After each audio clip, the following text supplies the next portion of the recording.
And so I'm just going to walk through this fairly quickly, and then we want to get to questions.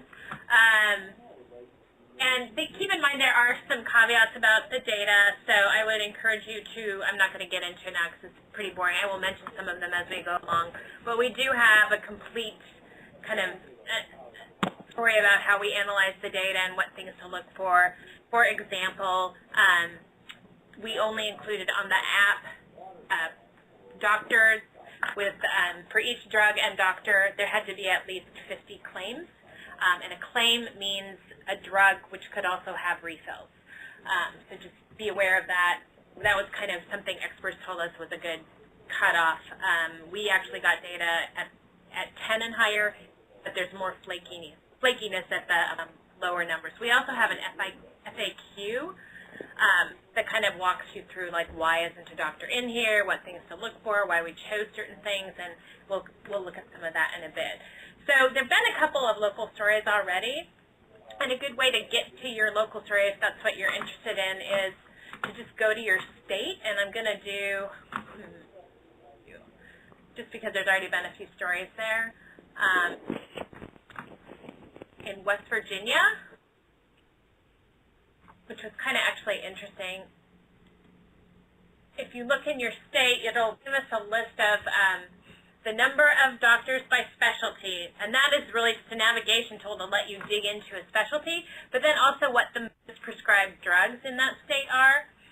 And so in West Virginia, which is actually unusual, most of the time, in most states, it's that Simvastatin is the #1 drug, but hydrocodone, acetaminophen is the most prescribed drug in West Virginia, and so a couple of outlets there then further reported about who the top prescribers are for that drug. So you can dig in from your state a couple ways. You could go into a specialty and say, I want to know how, what all the drugs are for psychiatrists in my state, and it'll list them here. And then I can choose to sort them. They're default sorted by the number of claims, but you could go in and say, I want to see, those that prescribe, the most narcotics, and sort that way. And so it will resort it, which is cool because it did a fabulous job on this website. Gives you a whole profile, but then sorts those profiles. So, and then I can dig in further to a doctor if I want to. But I'm going to go back a page for a second. Or go back another page. It can't. Oh, I'm just going to go to Sorry, so can't left.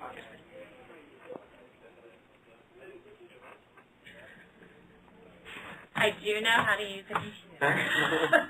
Okay, so let's go back to our hydrocodone acetaminophen prescriptions. And so this guy is the top prescriber in the state, and there's been a couple stories about that locally in West Virginia.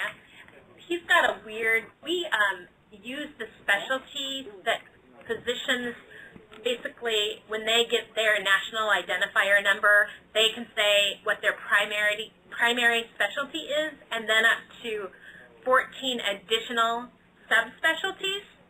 And so we took what each physician claimed was their primary specialty. So for this guy, there's kind of this catch-all generic category called specialist, which really doesn't mean a whole lot. But that is one of the possible categories they can put themselves in. And so let's dig into him. And so he's only going to be compared against other people who also said specialist. And for that doctor, I'll go through a couple things, and I'm going to pass this actually over to Jeff for a second. It gives his drugs and how they rank. So hydrocodone acetaminophen is not only is he the #1 prescriber in the state, but it's also his #1 drug. Obviously, it's still the #1 for all the prescribers in the state, and then goes through his other top ranked drugs. No, it's okay. Okay. Oh, no, go down. Sorry, I'm not a math person. Oh, that one. Next to the box. Over. Oh, there it is. I see it. Okay. I'm not a complete idiot. Okay. The ones that are gold mean that this guy is one of the top 10 prescribers in the nation for that drug. So anybody who has those gold box pickup, and I could click on that drug and see who all those doctors are. We also know the percent of his patients that have filled at least one narcotic prescription. That gives you a sense of, how, this prescriber is clear over here compared to other people who do that specialist field. If I were actually reporting on this doctor, I'd want to do a lot more reporting and see if maybe he's put himself as a specialist, but maybe is doing pain medicine or something like that that would increase that number. Do you want to say? One thing, when you're looking at all this within your state, let's say you were a reporter in West Virginia and you looked at this and you'd say, wow, our state is #1 for this drug that's commonly abused. You might want to also compare it to your neighboring states and maybe do a regional look at the area, and then like compare it to other states of similar, in other parts of the country, and see, is this peculiar? Is your region prescribing more of this drug than other drugs? And you would find interesting things too with going out and digging into the backgrounds of the doctors themselves.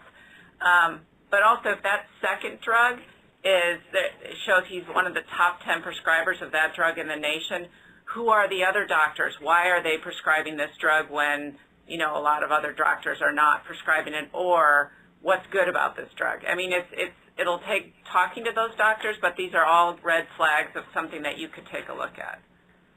Okay. And in the stories, actually, they reported this out, and this guy's actually a neurologist, although he did not report that as his primary specialty. And so in the rankings down here, his #2 drug is actually the 23rd ranked drug among all people in this specialty in West Virginia. It might rank differently among neurologists since it's an anti-seizure drug, but this is simply, we went with how they were self-categorizing themselves. So I'm going to have Jeff talk a little bit about this little chart up here, which is a really cool way in one chart to see how somebody differs from the other doctors. Yeah, so we created a measure to compare doctors to similar to other doctors in their state and specialty. And this bar, we like to call it a herd chart. And what it shows is it shows the comparison between each prescriber and every other prescriber in their specialty in their state. Prescribers that are further to the right are either will be pushed that way for one of two reasons. Either they have strange prescribing habits, or they prescribe quite a lot of drugs in Medicare, or a combination of the two. So the specialty is kind of a bad one to look at because the specialty of specialist is kind of a bad one to look at because they're all very, very much different. But if you go to family medicine prescriber or internal medicine prescribers, you can the chart becomes a little bit more interesting to look at. Yeah, that's my spiel on that one. Explain what the bars are on the right. Oh yeah, and on the right, this just shows where they are based on certain categories. So this particular prescriber, or provider rather, has 13% of patients that are 65 or older. So he has a younger group. He might, other types of Medicare patients. And then he has 94% of his patients get at least one narcotics prescription, which is far higher than the average in this state, in this specialty.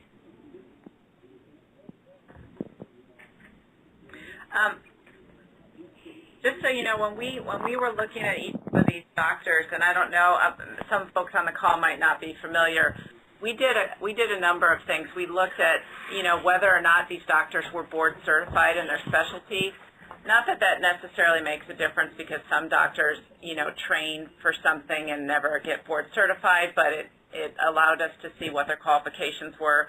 We looked at whether to see if they had any discipline. We looked whether to see there were lawsuits filed against them, which is all something you can do just to know whether they've had any issues with prescribing.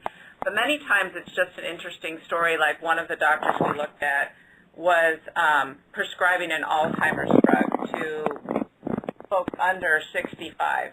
and that was an interesting, we went out, and Jen went out to talk with him about why he was prescribing those drugs and what he was using them for, and with those patients. And a lot of times what you're going to find is that doctors are prescribing something that may be unusual. And for our purposes, we were looking to see, is this something that Medicare should have been looking for? But it also can be something that you find within your own state. And you can also, then we tracked in some of the cases if they were also prescribing similarly in Medicaid. And we did a couple of charts on the site as well that you can dig into that way. For example, we have the top OxyContin prescribers in the country with information kind of on what we did to background these people, where they are, and then so you can link to them and dig deeper into their information. There's an additional chart. Click. You got to hit cancel again. I'm sorry. So this one is one that there are particular drugs that the American Geriatric Society says are riskier for older adults for several reasons, and they recommend whether or not that drug should be avoided, what the problems might be. These are what's called the Beers list of drugs, and we looked at the number of providers and number of prescriptions for these drugs as well. One thing to keep in mind on these, this is glyburide, which is the diabetes medicine. You want to look at, because this is everybody's claims, so if this guy is the top prescriber of this, because Medicare also covers prescriptions for disabled people who are not elderly, it might be that this doctor just has a very few elderly patients. So this one now, 84% are 65 and older, so definitely probably there's some prescribing going on to senior citizens. So it might be worth, talking to the doctor and finding what's going on. He may have a very unique patient population that this is a unique drug for them, so it's always worth talking to them. Of course, experts may argue that their unique use of a drug is not necessarily supported by research, so that's another way to dig in. So, yeah, let's go ahead and open it up to questions. I don't know if we're getting any questions on this. Anybody have questions? Is anybody still there? Yeah, I'm curious, and I think maybe you've just addressed this. I take it you don't have the data at such a granular level that you can tell, for example, well, I know you can tell what percentage of patients were prescribed antipsychotics and what percentage of patients were over 65. Can you tell what percentage of patients over 65 were prescribed antipsychotics? We did not include that in the app. We do have that data. We just haven't gotten to the point where we've made that part of the app, so we may do that. I mean, it seems that's, what you mentioned earlier about Alzheimer's drugs to those under 65, and certainly antipsychotics to those over 65. Those are two pretty significant red flags, and I'll cast my vote for adding that. Yeah, I mean, the thing about this is I was walking my mom through this. She's one of my test people, and there was so much in this to begin with, and so many great things that we wanted to kind of keep it a little bit simpler, and hopefully we'll be able to add on it in the future. We have a question from Jerry. Why is the data from 2010? When do you think it will be updated? To the answer to the first one. The second one, we do have data from 2011, right? Ish. We just received data for 2011. It took several months to get the data to a point where we could make it available online, and we just got it in-house, and we're working with it now. That when we first got the data, that was the latest data available. So that's just how that's the lag time in getting the most recent data. So 2011 was just we just got that. So it's a little behind.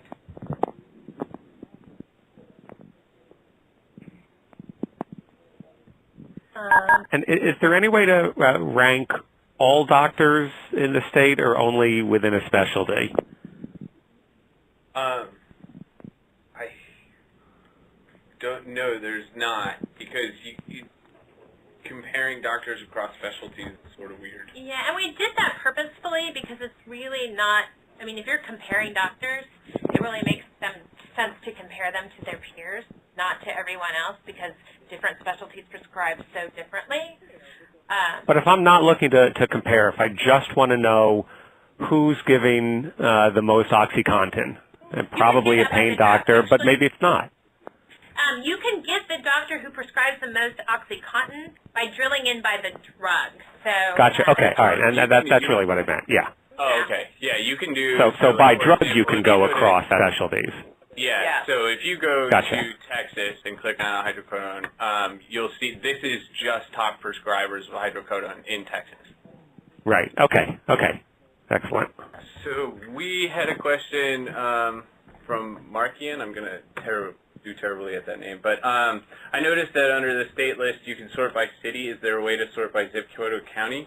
There isn't, and I'm not entirely sure whether we're going to add that or not. There's not, and actually I'd be a little bit cautious on even the city stuff, because this is the address that the doctor files when he's getting his ID, and oftentimes it's not the exact place where they are. For example, we reported in this story about a psychiatrist based in Ada, Oklahoma.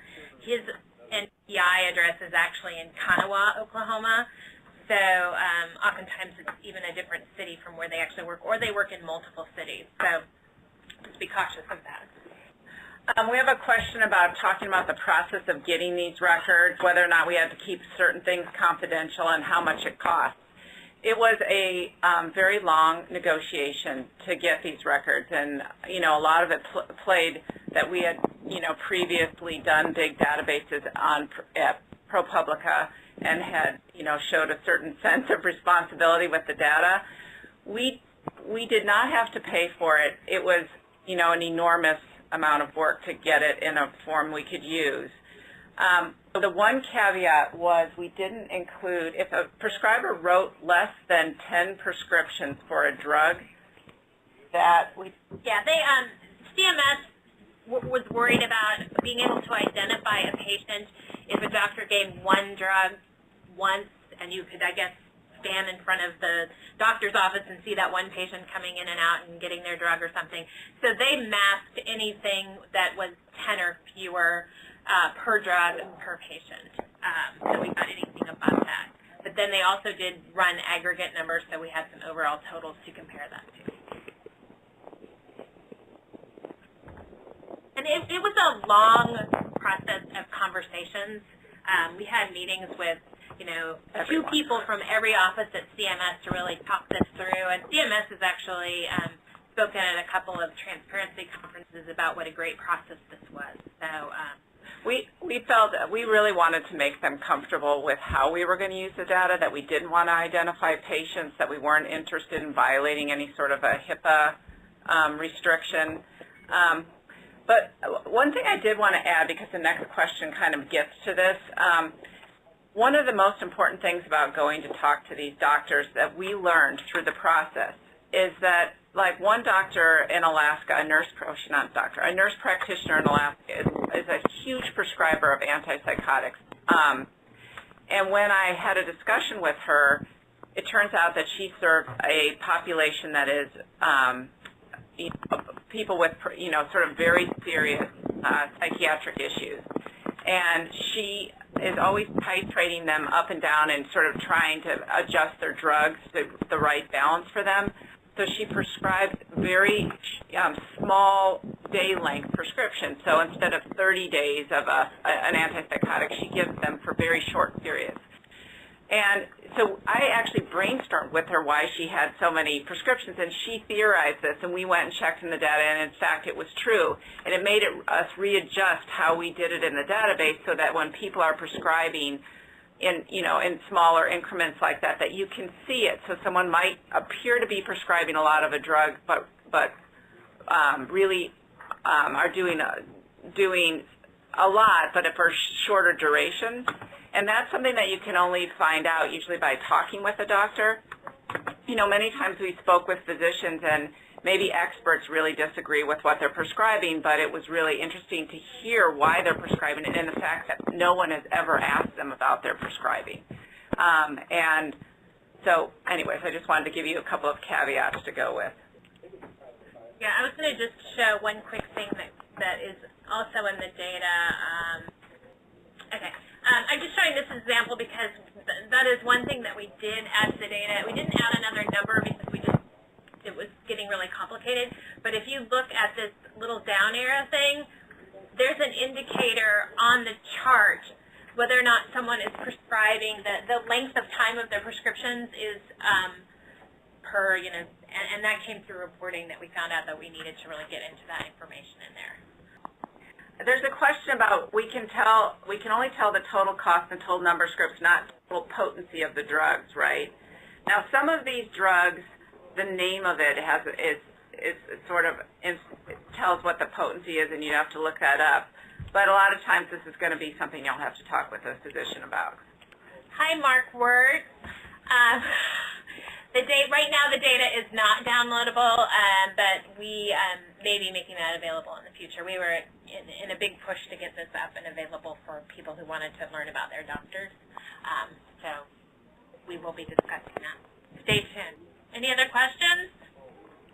Let's see. We have one from Stacy. Stacy asks, there are some osteoporosis drugs that shouldn't be taken for more than 3 to 5 years. Are the durations of prescriptions visible? No, that's not something that we have. And also, we have 1 year of data up there, so you wouldn't be able to tell that. And usually a doctor will have refills, but those would be counting as separate prescriptions.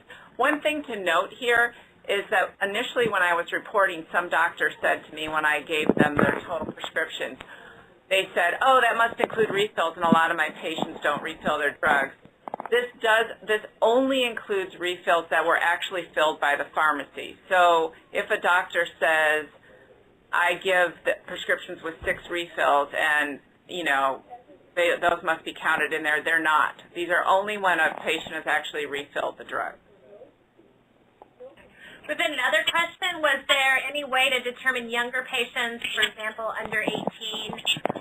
The only age cut we got was we had a run of data for everyone, and then we had a run of data for people 65 and older. So we were able to back that out to find people who were not 65 and older, but we did not have really narrow age bands at all. We just had the 65 and older and below. And for purposes of this, again, we were trying to keep it fairly simple, so we just stuck with the overall data, but that may be some information that we might add later. So the phone line is also open for questions if anyone would like to just hop in. Yeah, it's actually been interesting data just to look at, you know, even to understand what doctors are doing. When we first got this data, my father's doctor wanted him to prescribe a drug that he basically had no experience with in older patients in the data, so I used the data to then ask better questions of his physician. So on an individual basis, it's really helpful that way as well. A question from Lindy. It says, aside from antipsychotics and painkillers, are there any interesting conclusions to be drawn from data about things like hypertension drugs or cholesterol-lowering drugs? We did not get into these issues in our story, but, you know, there's a lot of studies done on drugs that are either overused or the efficacy of them are questioned, or whether, you know, there's a lot of issues to be done with things that we have not gotten into, which I think are worth exploring. You know, sorry, I was looking at a question, but those are a lot of interesting things. You know, there's a lot of journal articles about drugs that doctors think are overprescribed in the elderly, and it would be useful to look to see if doctors were in fact overprescribing some of these drugs, and you know what their rate of prescribing them were to patients over 65. Stacy asks, generics versus brand name habits. That's what you'll have to look at, what the doctors are prescribing, and judge that for yourself. You can pull up a doctor and see whether or not the drugs, their top drugs, are brand names or if they're generics and how that compares to others in their specialty and their